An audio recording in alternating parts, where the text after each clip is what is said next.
Bismillahir Rahmanir Rahim. Alhamdulillah. Alhamdulillah huwa alladhi khalaqa insana min tin wa ukhrijahu min adh-dhulumati ila an-nur. Fa nahmaduhu wa nasta'inuhu wa nastaghfiruhu. Nu'minu bihi wa natawakkalu alayhi. Na'udzu billahi min shururi anfusina wa sayyiati a'malina. May yahdihi Allah fala mudilla lahu wa may yudlil fala hadiya lahu. Asyhadu an la ilaha illallah wahdahu la syarika lahu lahul mulk wa lahul hamdu wa huwa ala kulli syai'in qadir wa asyhadu anna Muhammadan abduhu wa rasuluhu sallallahu alaihi wa alihi wa sahbihi ajma'in. Amma ba'd.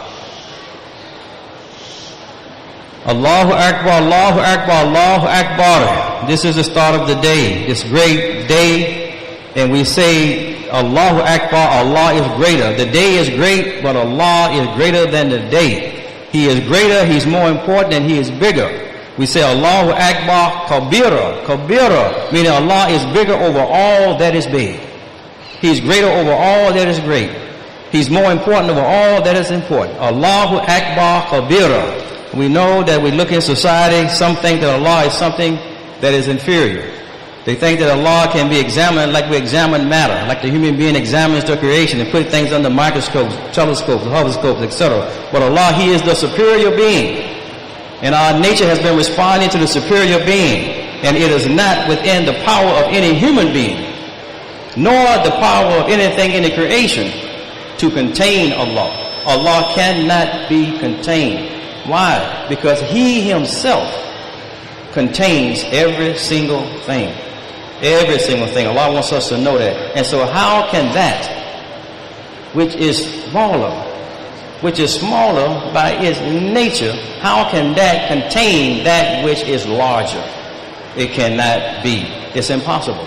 So we're reminded, Allahu Akbar, Allahu Akbar, Allahu Akbar. It's not in our power to grasp Allah.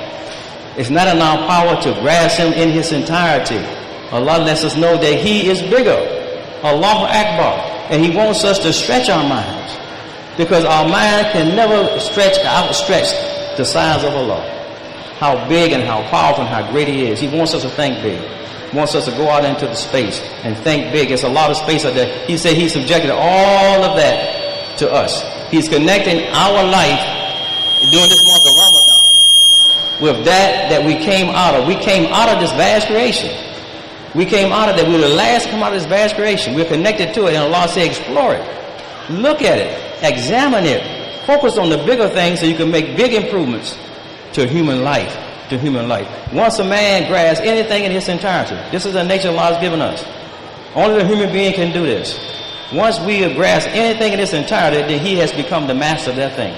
As we've studied everything, we've studied the animals, we've been able to master the animals, put them in cages.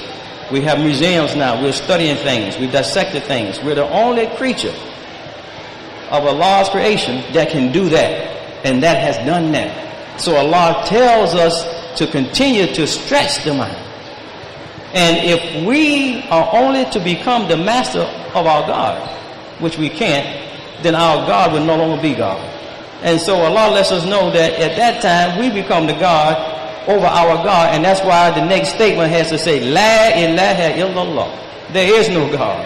There is no God but Allah. So we have to bear witness that there is but one God, one supreme being. And we say, Wahdat, alone. He exists in a class all by himself. This is Allah Ta'ala. And He stays protected.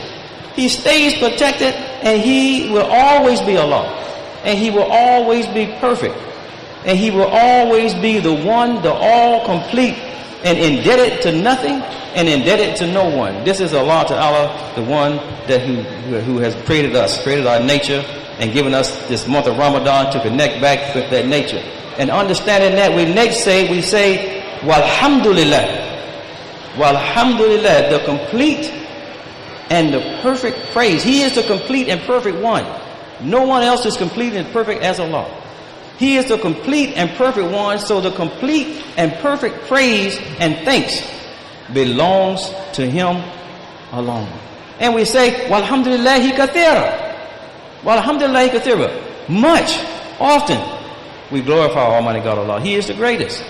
For Him is the praise, not part of the praise.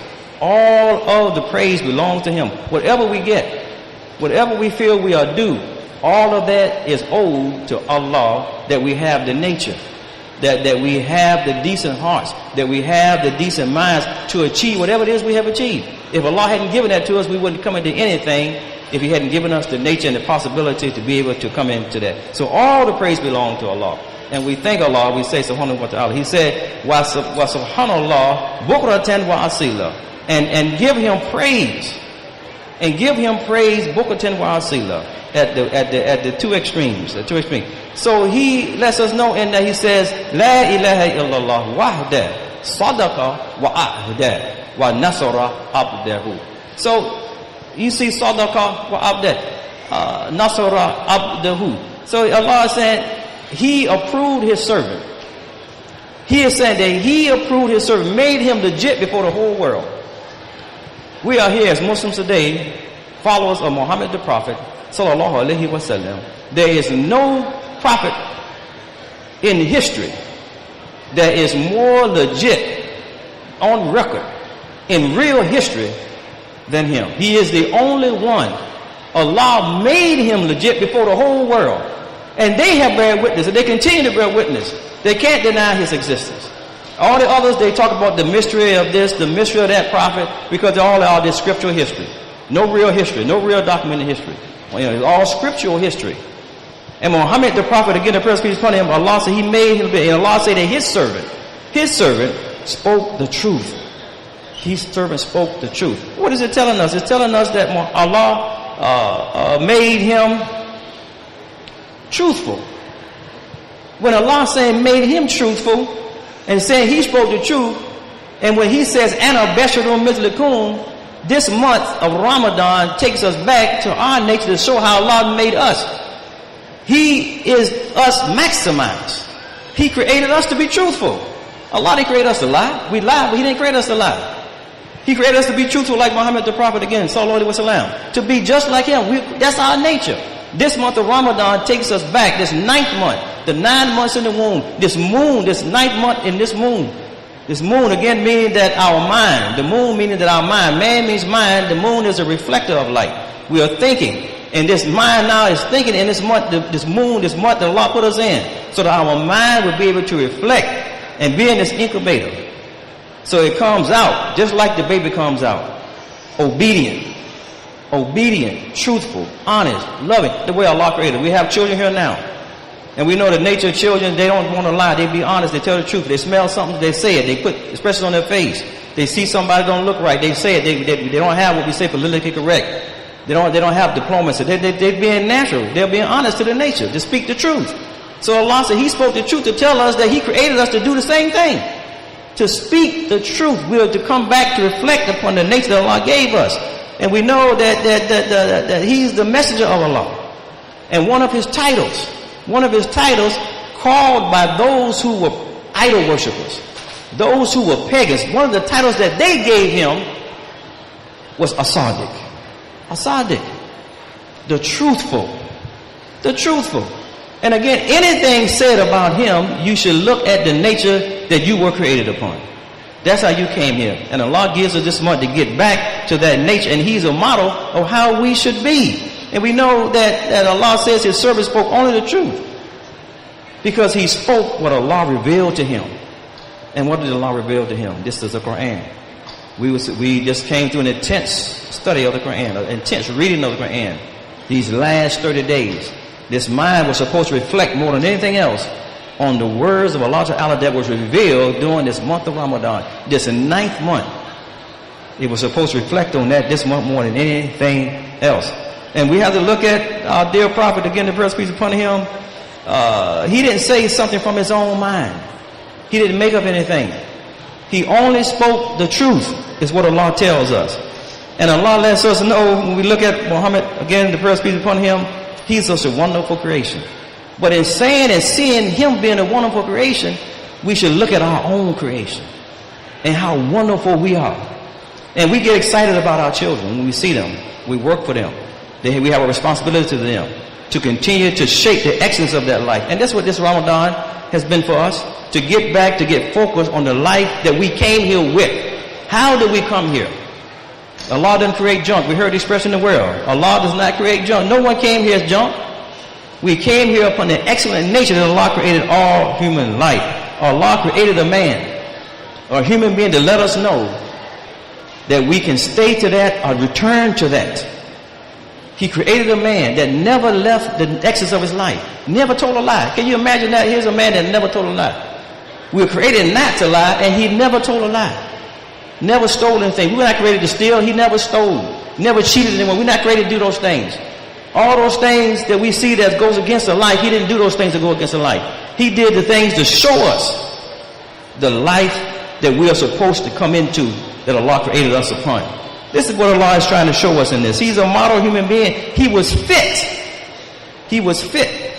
He was upon fitrah. He was fit upon fitrah. He was upon the nature. He was a person that was already fit before Allah called him. Can you imagine that? In this society, he was already one that had the character, that had the disposition, and he had revelation. Did not even have the guy, didn't have the Quran, and he was the best example. Anta la ala khuluqin azim. Anta la ala khuluqin. He was on. This is said about him, about his character. He was upon khuluqin azim, upon this excellent standard of conduct before he received the revelation. This is our prophet. This is us. This is what we miss sometimes. We miss who he is. We see him as distant. We see him as a weight. We see him as a figure to be loved, and he is all of that, but he's also us. And we should not disappoint ourselves and move away from that. But look at this individual. He was in a world of ignorance. He was born in a world of ignorance. It was called Jahiliyyah. That society that he was born into was called by name in history, an era, a time of ignorance. And we see a lot of ignorance today. We have children today born in societies of ignorance. We have a lot of people that are ignorant. And again, this is why they have a lot of people, we speak of these movies, the most popular shows right now on TV are the ones about zombies, Walking Dead, Return of the Walking Dead. These are the most popular shows. They're showing people walking around in a body like they're alive, but they're dead. Mentally dead, mentally gone. Because of most of the people, and like Allah said, most of the people, they neglect the life that he gave them.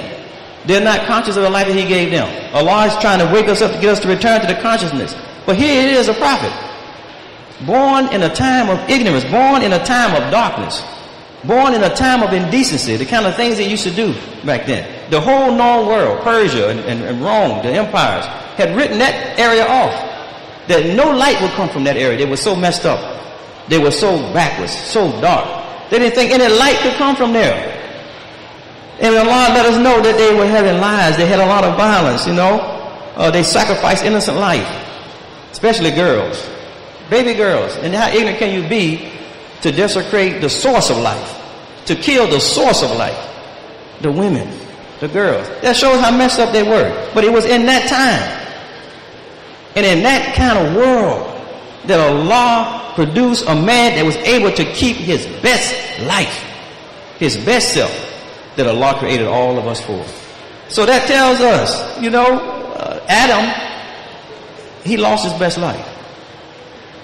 And Allah wants us to reflect on that during the month of Ramadan too, because he said that our prophet told us that this is the month that we just came out of. Satan, the shayateen, they were supposed to be locked up. They were supposed to be in chains.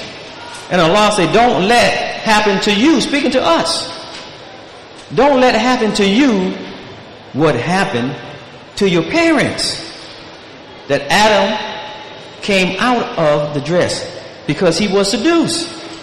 He was seduced by the Satan and caused him to come out of the dress to Satan. He was deceived by the subtle words. And Allah said, so we had to lock him up. He said, don't let him. So that tells us that Adam, he lost his best life. He failed.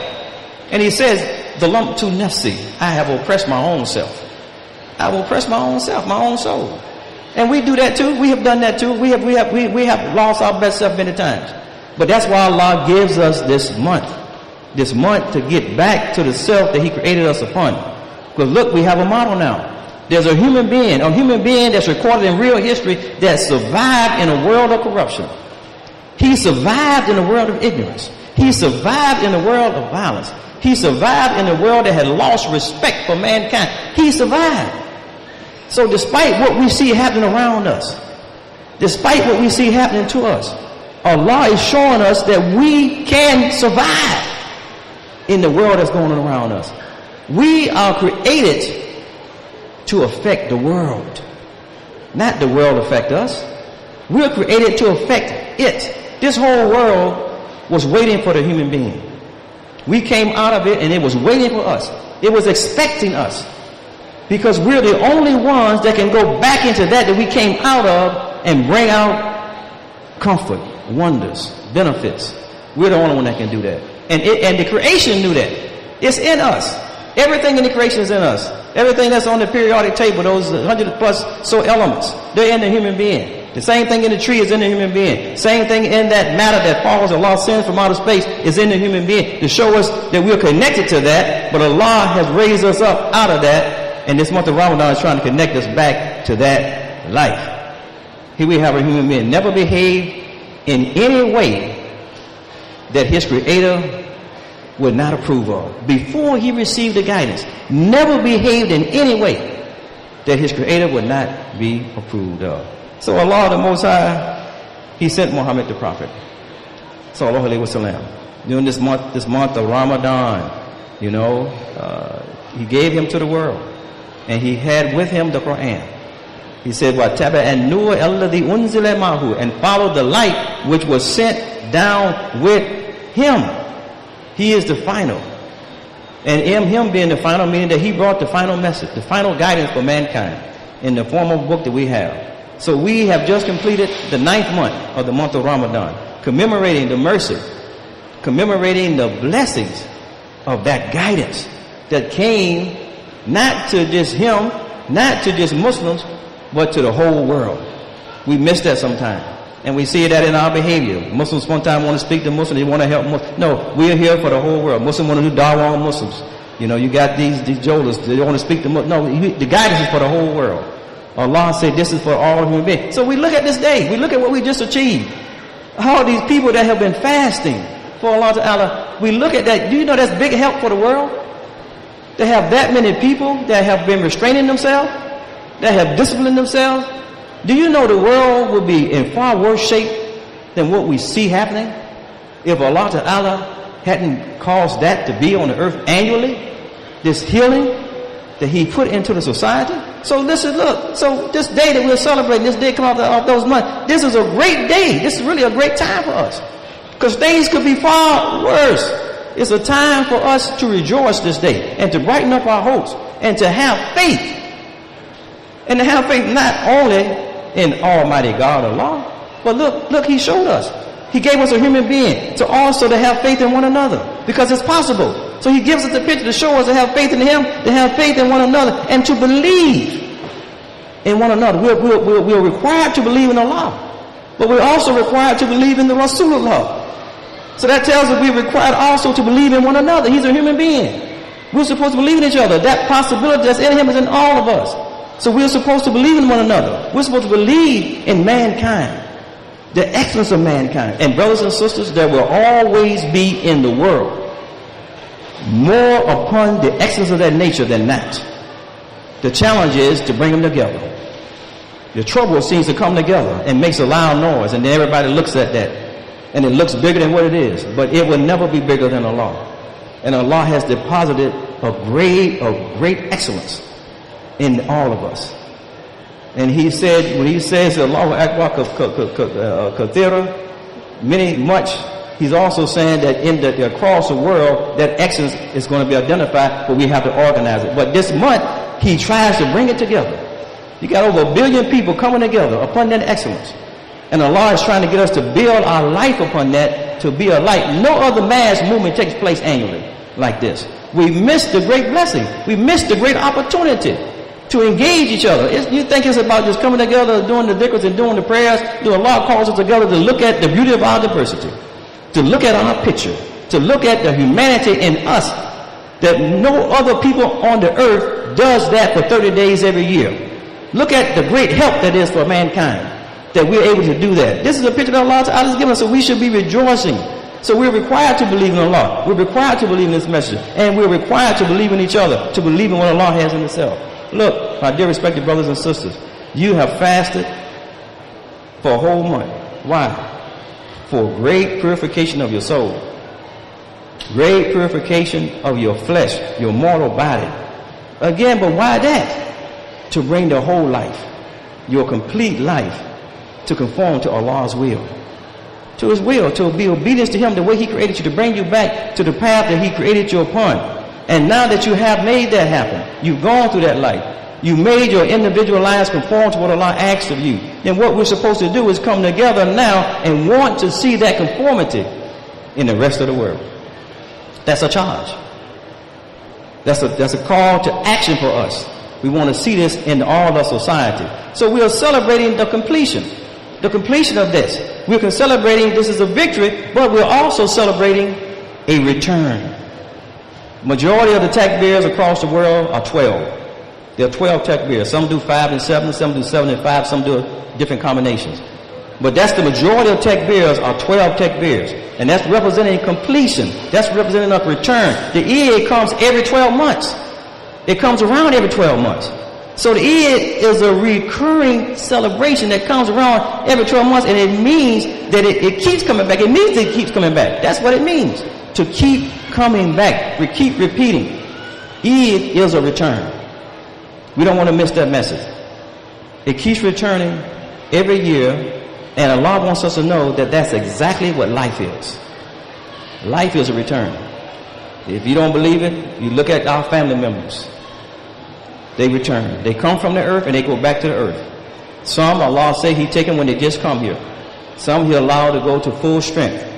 And He says some He allowed to go back to the feeble age of knowing nothing after knowing much. They become weak. We have some now, we're taking care of, the children are taking care of parents right now. Some have to put on diapers, so to speak, to catch their waist like a baby. They're losing their mind. The memory is gone. They're going back. This is we're all on this. We're on this trajectory. This is to remind. It's about return. When the return happens, and we say inna lillahi wa inna ilayhi raji'un, we have to say that's the first thing we're supposed to say. That's the first thing we say. It's not for that person. That's for us. That person has completed the return. That's not for that person. That was given to us to remind us of what it's all about. It's about returning. We come and we have to return. But how are we going to return? That's the message. Allah gives us the help so we can improve upon the excellent life that He gave us. We are supposed to return having improved upon that life, having improved upon that excellence, based on the intellect being evolved and the brain cells having grown with this wonderful message in the Quran. So we return to Allah with our whole life, and the whole life has to return. Not part of life, the whole life returns. We're visible and we're invisible, but both have to return. Not just the physical, the invisible has to return too. And the invisible is the most important, because that's the one that's lasting. The invisible is lasting. The visible goes back to the earth and wants to contribute, wants to continue to be useful. That's why it starts breaking down. And they say, normally it says 3 days, it really starts breaking down after 3 days. And that's why by reasoning they say we should bury it, and the Jews have this, that we should bury it at least within 3 days, because it really starts breaking down after 3 days. And because it want to get back. It said, I can't serve you anymore. My utility with you is gone. There's a disconnect. I want to go back where I came from to be more useful. This is what we're supposed to do. And this is what about. So we say during this time, we say Eid Mubarak. Eid Mubarak. This is the best we get. This is a blessed Eid. And it means may you have a blessed holiday, but it also means may you have a blessed return. May you have a blessed return. And connect with the life that Allah gave you. The word Eid implies that this is a happy occasion. Oh, this is a day that really we should be rejoicing. We should again be happy. And we should say Eid Saeed Mubarak. Eid Saeed Mubarak. And Saeed means happy too. So put emphasis on it. This is what our 21st century scholar teacher taught us to give this reading. Imam Wafaddin Muhammad. Eid Saeed Mubarak. That put emphasis on this occasion. So this day is a day for rejoicing. When I came, just coming up, I mean, there was such a spirit of happiness. Just passing the people just makes you have to stop and greet and speak. The occasion, you can just feel it. It's in the air. We should embrace that, but we should build upon it. Build upon that spirit that we are seeing that brings us together and try to make connections with this life that brought us here. We have people that haven't been together. Let's come together. Let's talk. We can collaborate while we're enjoying ourselves together and work for making this a possibility throughout the society. This is what we're supposed to be doing. So this new birth that we have, that Allah Ta'ala has given this to us, and Allah lets us know that this month of Ramadan, we know we started out with Maghfirat, with Rahmat, mercy. Allah's mercy. The first 10 days was the mercy. Second 10 days was Maghfirat, the forgiveness. And then the last 10 days that we just completed was Nijat, salvation, freedom from the hellfire, paradise, the gates open. Those three things, those are the main three things that Satan, the devil, Shaitan, that he wants to deprive you of those. He don't want you to have those three things. He don't want you to have Allah's mercy. He don't want you to have Allah's forgiveness. And he don't want you to have paradise. He don't want you to have that salvation. And the order tells us you cannot have salvation if you don't have Allah's forgiveness. And you will not have Allah's forgiveness if you don't first have His mercy.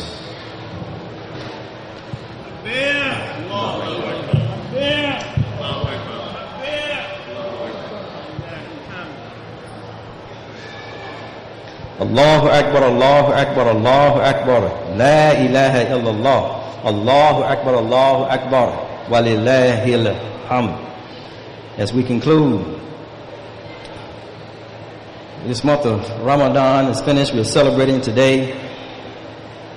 We need to know that Allah loves the month and loves this day more than He did when the Quran was revealed to Muhammad the Prophet Sallallahu Alaihi Wasallam. Why?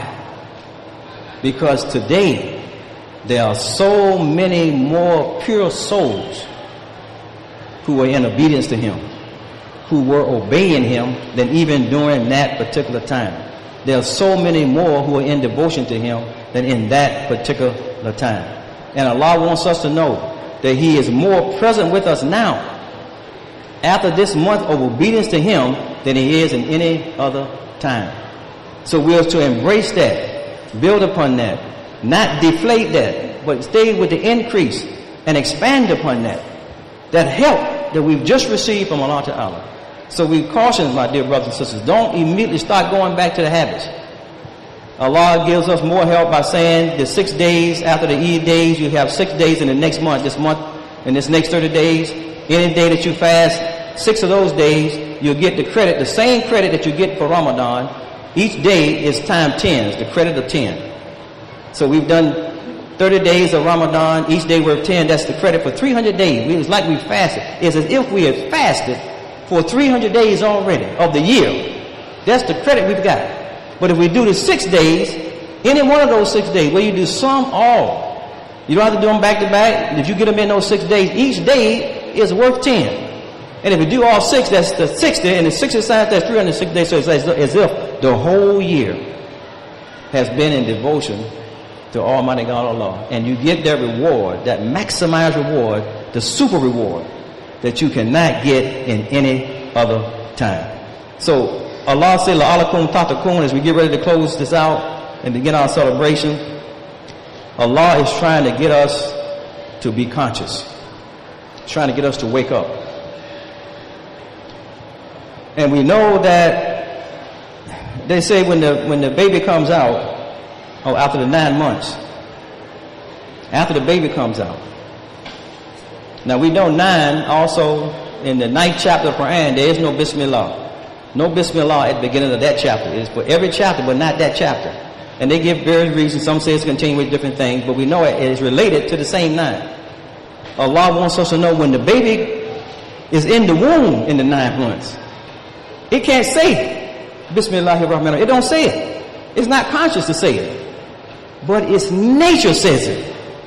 Its nature is saying. That's why Allah didn't put it at, because the nature in the womb is saying Bismillahirrahmanirrahim. And so when the baby comes out, it's now conscious for the first time. This day of Eid, this first day of Shawwal, also means to awaken. This is what the Shawwal, the month that we just in. And it's the 10th month. 10 means conscious. Say that the conscious mind represents 10%. 10%. You see? And they say the unconscious is 90. 9, that's that 9 times 10. You see the 9 times 10? That 9 again, unconscious. They're unconscious of that in the 9 and the 9th month. When they come out, then they begin to become conscious. So we have to look at, I want to make this connection with where we are as we close. We'd love to bring this in because it's sometimes not spoken about. And that is, we know we have a mu'adhin. The mu'adhin has a job. The mu'adhin's main job is to be conscious. He has to be conscious. And then he has to be attentive.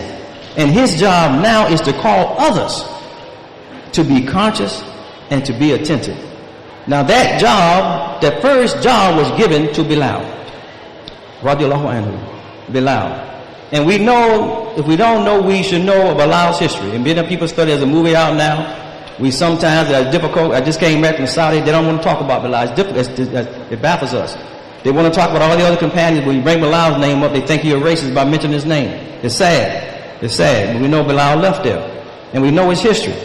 He was enslaved. He was captured. They were enslaved. But we know something wonderful happened. Something wonderful happened. Here he was enslaved. He heard this message while in slavery. While a slave, he heard this message of Islam. And while a slave, his freedom started. It started inside the body. And he told the master, when the master discovered that he began to embrace that and try to force him to give it up and said, I will torture you in ways you can't think of to put fear in him. He said, well, you can do what you want to do with the outside. You don't have the inside. He said the inside is for Allah. He started. He was free. He was free. But his body, they had it. And they tortured it. They did exactly what they said they were going to do. And they tortured it in ways he didn't think of. In fact, the things they did to him, they hadn't done to anybody. In fact, none of his companions of our dear prophet, again, the first people upon him, had suffered like Bilal suffered. None of them. But Allah, in his wonder, he made fit to make sure Bilal, his whole life, not just his internal life, but his whole life was free to serve him as his internal life was. So he freed the external. And once he was free, he was called by the Khatam al-Nabiyin, the final prophet. He was called by him and his companions, something that was never to be heard of, never to be spoken of. He was called brother. A slave or one was a slave was never to be called a brother, never to be seen as a brother. They couldn't wear the same clothing. They couldn't eat from the same food. But now him and the prophet, present peace upon him, are eating out of the same plate. They're wearing the same clothing. And then he gets another blessing. He is told to go up.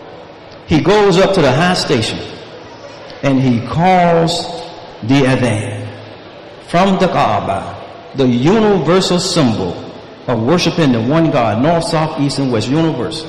And we go there every year, and we go there during the year, and we go around there every year. That message reached those in Africa and others, particularly the Africans, when they saw that there was a religion, especially the Fulani tribe, one of the largest tribes on the East Coast, and a lot of the nations we see now were part of that tribe. When they saw this is a religion that it not only promotes freedom of the slaves, it frees the slave, makes them equal, and then elevates them. Frees them, makes them equal, and then elevates them. This message was traveling in the genes of those who were captured, who were enslaved, and are in this community here now. And the foundational life for Muslims, for every Muslim in America, the foundational life for what made Islam popular, what made the term Islam popular, what made the term Muslim popular, what made the term Muhammad popular. That life, the genetic memory, embraced the message. And when Islam, that term Islam came to them, the essence of what Islam is, they didn't have the complete definition at the time. They said Islam is freedom, it is justice, and it is equality. And they moved with that like no other movement in the history of America since the time they declared their independence upon those same principles. They declared their independence upon those same principles, freedom, justice, and equality. We haven't seen a movement like it since. And they said they were Muslims. No movement, the Noble Drew Ali movement, the Marcus Garvey movement, the Dorsey Muhammad movement, none of the other movements we can mention in this community, none of them had the emphasis that this baby movement that had hybrid Islam, didn't have the complete. They had the whole Holy Quran. And I'm saying this because we know we have people among us, and we just made a comment at Jumu'ah. We had some that had a problem with the comment that we made about Honorable Elijah Muhammad and him being a Muslim. They had a problem with that. And we had to have some words about why would they have a problem with that. He said he was a Muslim. He said your own soul, your own nature is Muslim. Yourself, your own self is Muslim. His name wasn't Muhammad. It was Pool. It was Pool, the water, the nature. But then it became Muhammad. Now with him, with that name, came the entire Holy Quran. Not part of the Quran. Noble Drew Ali and others had it, circle, seven Quran, these other things. The emphasis was put on the whole Quran. They didn't know how to read it. They didn't know how to understand it, but they knew, they were told it was a complete and perfect word of Allah. So how are you going to call that person a kafir? How would you call a person a kafir? He don't have the whole religion, but he's pushing people to that book. And he has the name Muhammad, two things. In fact, our dear prophet in his last address said, I leave with you two things. The Quran and my Sunnah. Now they didn't have that Sunnah, but they had the name. There are more messages in America than any place in the world that has mosque named Masjid Muhammad. Masjid Muhammad, Muhammad Mosque in America than any other place in the world. It was put there because the person that put it there knew that the power will grow and grow them into the universal complete picture, which is where we are today. Bilal, even when he was freed, and a dear companion to our beloved Prophet Sallallahu Alaihi Wasallam, even in that status, even after having been elevated by the Prophet, others among them that weren't of his race began to make disparaging comments about him. Even in that status, he had been freed. He was one of them. He was a brother and elevated. He was a scholar. And they still, the Arabs, they treated him badly. So badly that our dear prophet had to make a statement. Say that you despise in Bilal is in you. They say you're despising him as you're only despising yourself. And he said that we are all Bilal. Now I want to end with that. For those who have come here, those who have migrated here, those who have come and they got different, the circumstances were not via descendants of enslavement, that see yourself, don't detach yourself from that foundational movement that Allah subhanahu wa ta'ala. There are two types of fires: Ramadan, and we've been teaching this during Ramadan. The root is Ramadan. The Aleph Noon means two. There are two ways to make something dual: Yadun and Aleph Noon. There are two types of fires. There's a purifying fire and there's a destructive fire. Allah has taken us to both to have protection for both.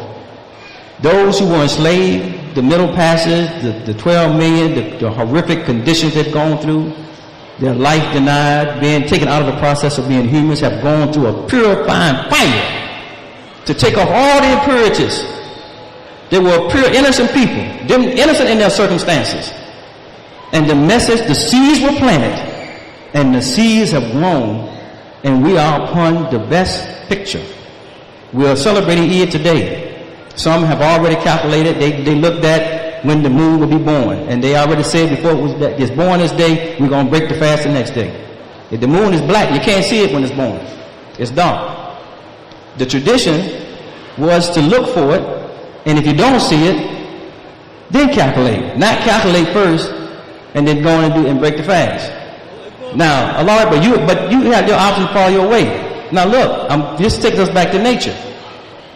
When we break our fast with something natural. Allah is teaching us. After we break our fast from something natural, then we eat stuff that's processed, food that man has prepared. Allah is saying that that's how we should order our life. Start with nature first. Start from even what I have created. Even what I have prepared for you. Your life will stay the course. And then you can eat from what man prepared. When you come here in this ninth month, this month of Ramadan, when the baby comes here, when they come from their mother, the food for the baby is not the food that the world prepares. The food for the, and this is the connection. The food for the baby is the food that Allah has prepared. And Allah put the food from nature that He has prepared right where the mother wants to hold the child, close to her heart. This picture of love. To let us know the closer you stay to the nature, the closer you're going to have love for each other. Once you start getting away from that, then you start beginning to separate the life. The baby eats from God's table first, then later on it gets teeth and other things, and it eats from man's table. We thank Allah for blessing us to be able to see. We don't have to have an e-commerce because the people are already standing. The souls are already standing. We've been standing the whole month. We've been standing for Tarawih, the ruh, the spirit, the soul has been standing. And we've been getting understanding from the Quran. We don't want mystery. Our life is waking up now. This is the first day we're trying to wake our life up. And we have to look at the help we're getting from Allah and see how important it is to believe in Allah. You know, when you believe in Allah, you have the power to meet any oppressor. You have the power to meet any opponent when you believe in Allah. Look at what happened with Allah's life. It saved him and it saved many. But that's why Satan, again, he's the worst of all oppressors that we're to be protected from. He never wants us to have Allah in our life. And he tries to deprive you of that. He tries to block you out of that. Tries to cut you out of that business. Because you know if you have Allah in your life, you're going to get down to the real business of progressing life. Progressing human life. And Allah tells us, He says in the Quran, hold firmly to the cable that Allah extends out to you for your salvation, for your unity, and don't be divided among yourselves. Imam Wafaddin Muhammad said this. He said, we have a community obligation to hold on to the Holy Quran, the word of Allah. We have an obligation to hold on to the Prophet ﷺ, the last and universal liberator from Allah. We have an obligation to hold on to his sunnah. And also, as Allah states, we have an obligation to hold on to each other. That's his statement. I say what Allah said. I say what our dear Prophet said. And now I'm saying what he has said. And then he didn't even say, he said, after all, Allah has extended his help that we may be united. Muslims are to be united against the forces of the schemes of Satan. Not Satan, don't fight him. He said, fight the schemes. The schemes of Satan. And he said, his schemes, they're divisive. They're divisive. So we need to answer ourselves, why we not work with our brother and our sister? What is dividing us? His schemes are divisive. So that means that he has put something in our way. We're to seek the protection from those schemes. That unites us is always going to be akbar. That unites us is always going to be akbar, always going to be bigger, always going to be greater than the things that divide us. Those things will never be bigger. Satan can break the unity of everybody except those who are united under Allah.